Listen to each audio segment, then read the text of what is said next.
It's Wednesday, February 8th, 2023. I'm Jackson Bird. Today, how the invention of photography changed the world in unintended ways. Plus, an American man whose prostate cancer caused him to speak with an Irish accent. And stick around to the end for a very important announcement about the podcast. Here's some cool stuff for your ride home. We, as humans, have used visual art to relay events for millennia. Portraits were used to mark the legacy of leaders and the wealthy, but we didn't have photography, a realistic visual documentation of actual life, until the second quarter of the 19th century. And in an intriguing piece for the Saturday Evening Post last summer, historian Jeff Nilsson argues that photography completely rocked the world in ways it never imagined. He writes, quote, "They weren't trying to change the world, the handful of men who invented photography. They only wanted to capture images from light reflected on a solid surface. But within a few years, their experimenting turned into a social force that was embraced by the public. Other technology influences, the telephone, the automobile, the internet, took decades before they were in use everywhere, but photography enjoyed nearly instant acceptance. Louis Daguerre introduced his daguerreotype process of photography in 1839. Within a decade, almost every city in America had a daguerreotype studio, and traveling photographers in their darkroom wagons were photographing settlers and Native Americans on the frontier. And just a few years later, photography was shaping the destiny of the American people." End quote. Nilsson's concentration is in American history, but you can apply a lot of these takeaways to many other parts of the globe as well. And one of the more frequently cited examples that he gives is how photography created compassion in new ways by showing the horrors of war and poverty. By the time that the Civil War broke out, photography had generated enough practitioners and enough legitimacy as a documentation of reality that the many photos taken on battlefields highlighted to the public for the first time in a new way the horrors of war. As Nilsson put it, quote, "For generations, war was presented as a noble, romantic venture in which young men proved their courage and gained lasting fame." End quote. But seeing the mangled bodies of those heroes piled up on top of one another woke many people up to the reality of war. Likewise, photographers went into factories and tenement buildings to show the world the appalling work and living conditions that so many in society, including so many children, were being subjected to. Used strategically by reformers and published in magazines, these photos helped ignite the labor reform movement. As much as photography was used to shine a light on too often unseen realities, it was also used to sway public opinion. Now, there were outright hoaxes, of course, like the Cottingley fairies in 1917 England, when teenage girls claimed that they'd caught photos of fairies, bamboozling the likes of Sir Arthur Conan Doyle. But there were also more subtle techniques. Nilsson points to the way photography was used to influence presidential elections, beginning with Abraham Lincoln in 1860. Quoting again, "Lincoln had been portrayed as a crude, ignorant backwoodsman from Illinois. In a studio session with photographer Matthew Brady, Brady posed the beardless Lincoln on his feet, his hand lightly resting on a book, his expression thoughtful and commanding. His hair was combed, which wasn't usually the case in later photos, and his shirt collar pulled up to hide Lincoln's long neck." Shortly after Brady took the photo, an engraving of the image appeared in Harper's Weekly magazine, which contained the text of Lincoln's speech condemning the spread of slavery. According to witnesses, Lincoln later said, "Brady and that Cooper Union speech made me president." End quote. It wasn't really creating a false narrative to portray Lincoln as stately and bookish, but that photo shoot was engineered so people would believe that side of him when many at the time still saw him as an uneducated country boy. And photography did change how people thought about their appearance. Before, you would only have ever seen yourself in a mirror, inverted, moving, never catching a glance of every side of yourself. Photographs showed you a frozen version of yourself, one which often wasn't the most representative of how people perceived you in motion in day-to-day life, but which you might believe was accurate, for better or worse. That had effects on how people adjusted their look, especially when they knew they were sitting for a photo, but also on how they acted out in public. As early as 1902, there was an article noting that if someone in public pulled out a box that even just looked like it might be a camera, men in the vicinity automatically sat up a little straighter and held their heads a little higher, ready for a flash should it come. And with this new realism from photography, hyper-realistic paintings weren't as necessary. This is why we started to see the schools of Impressionism, and then Expressionism, and onwards to Surrealism and abstract painting. It's not to say that those schools of art were widely celebrated at the time, or that realistic paintings went away entirely, but as Nilsson put it, quote, "Artists began to reappraise what they could offer. They looked beyond realism to capture their own responses to their subjects," end quote. In his words, photography liberated art. As photography changed our idea of reality, so too did it change our idea of artistic expression and the role of visual art. But it also changed how we thought about time. And more on that after a word from our sponsors.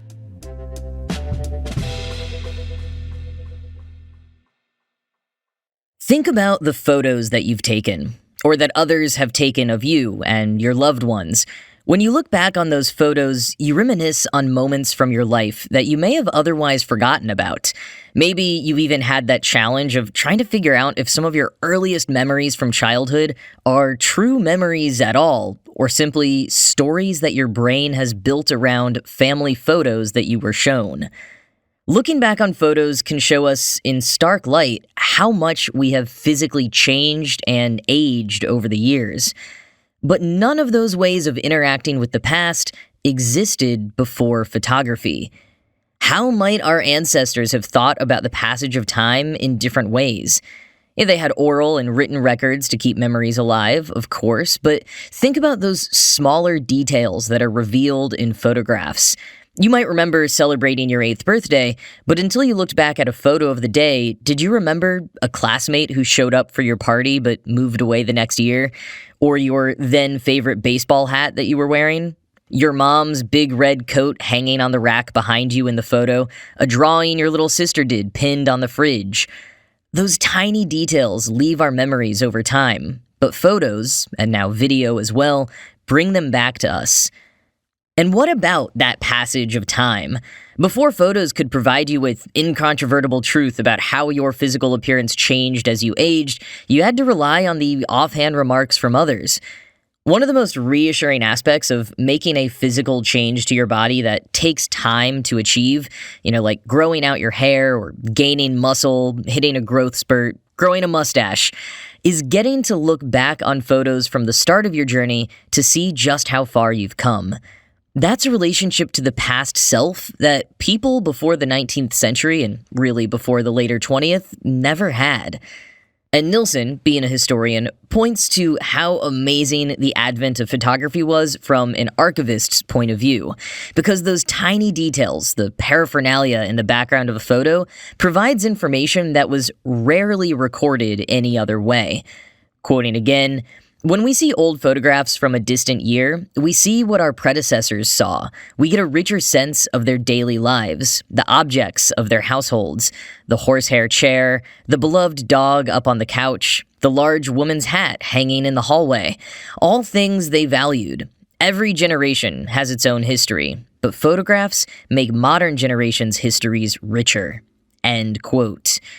So then how much more might we be leaving behind now for future archivists to delight in our age of thousands of photos taken on our smartphones per person per year?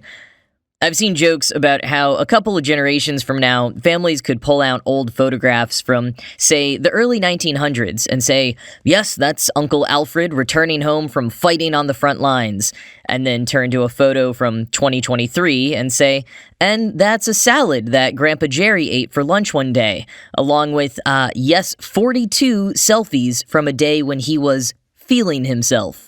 Of course, the reality is that none of these digital photos may survive. We're entering a crisis of preservation with so much of the written and photographed record of the last couple of decades unlikely to be repeatedly converted to future file types and backed up in accessible locations. Which is why it's good to A, back up your important files in multiple places and multiple formats, and B, support the work of initiatives like the Internet Archive. But more so than the idea of the peaks at life in the 2020s that we may or may not be leaving behind from our photo and video bloated society right now, I want to return to the idea of time, and also of unintended consequences.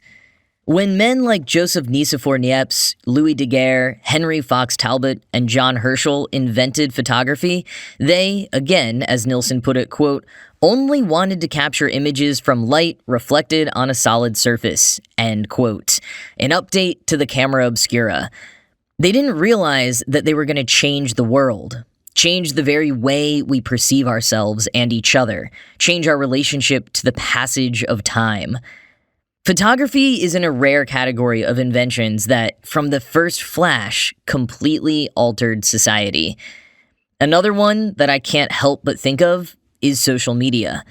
The way we think about ourselves, about others, and about the passage of time has changed enormously as society has become more and more inextricably tied to social media.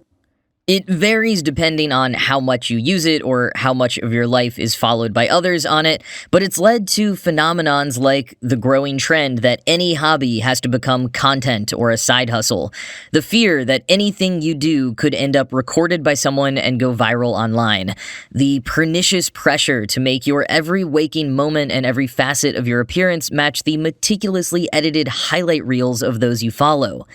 Even if you don't feel those in the extreme, those elements are there, and I'm not sure how we make them go away. With cloud storage and social media apps, we can flip back to nearly any day of our lives and find posts, photos, and videos showing what we did, what we looked like, who we talked to. Does that create a pressure to always be improving, getting smarter, hotter, more fashionable every year so that we can post side-by-side glow-ups every December? Some of these examples will fade with time, I'm sure, but social media, whether you use it or not, has changed how we interact with the world. And it wouldn't quite be what it is if photography hadn't changed the world first. Any technology that really takes off is going to grow so far beyond the intentions of its creator. I mean, surely Louis Daguerre wouldn't have dreamt that his daguerreotypes could have influenced the outcome of elections, or led to exposés in child labor and the works of abstract expressionists. Just like 18-year-old Mark Zuckerberg, trying to make a website to rank hot girls on campus, didn't think he'd create a force with the potential to splinter democracy. It's so hard to know how certain innovations will impact the future. But, I guess, thanks to photography, we do have a more detailed record of the past.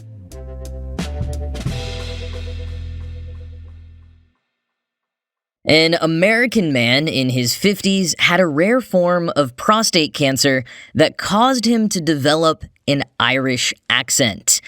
Well, that's the headline anyways, and it's not too far off from reality. So this anonymous man, who unfortunately passed away from the cancer, is the subject of a new paper published at the end of last month in the journal BMJ Case Reports. The paper explains how the cancer led him to develop foreign accent syndrome. An extremely rare syndrome, first described by a neurologist in 1907, foreign accent syndrome is normally caused by a stroke or a traumatic brain injury. There have been less than 100 reported cases since it was first described. And it's not so much that a person is actually speaking with an authentic accent from a different region from where they grew up, but rather that their manner of speaking has changed so much that it sounds like a particular accent to listeners. Quoting Science Alert, the most famous case is of a Norwegian woman in 1941 who suffered a head injury during the bombing of Oslo. A few months later, she began to speak with what sounded like a German accent. A more recent example hit the news just a few years ago as a woman from Arizona literally awoke speaking like Mary Poppins. In her case, the cause wasn't clear. According to a case study published in 2008, a woman in her 60s began to speak with a different, unspecified accent after her breast cancer had spread into her brain. In a similar case, an Italian woman in her 50s with a brain tumor suddenly began speaking with a different rhythm and melody. End quote. But the case of the American man who started speaking with what sounded like an Irish brogue was even more unique because he didn't have brain cancer, he had prostate cancer. So what happened? Quoting Gizmodo, the doctors speculate that the man's accent was actually caused by an underlying paraneoplastic neurological disorder, or PND, damage to the brain instigated by an immune response to cancer elsewhere in the body. The condition arose as the man's cancer transformed into small cell neuroendocrine prostate cancer, or NEPC, an aggressive and very often fatal variant. His cancer continued to spread in spite of treatment, with metastases reaching the brain, and he died as a result. Although foreign accent syndrome can clear up over time in many cases as the brain recovers from injury, the man's accent persisted until his death. End quote. It is a very sad but nonetheless fascinating story, and a decent reminder that people's speaking patterns can absolutely change over time, sometimes in ways that they can't help, whether from traumatic brain injuries that might not be visible or known to you, or due to other neurological or psychological causes. And is that reminder, in part, just me defending Austin Butler's ongoing Elvis accent? Maybe.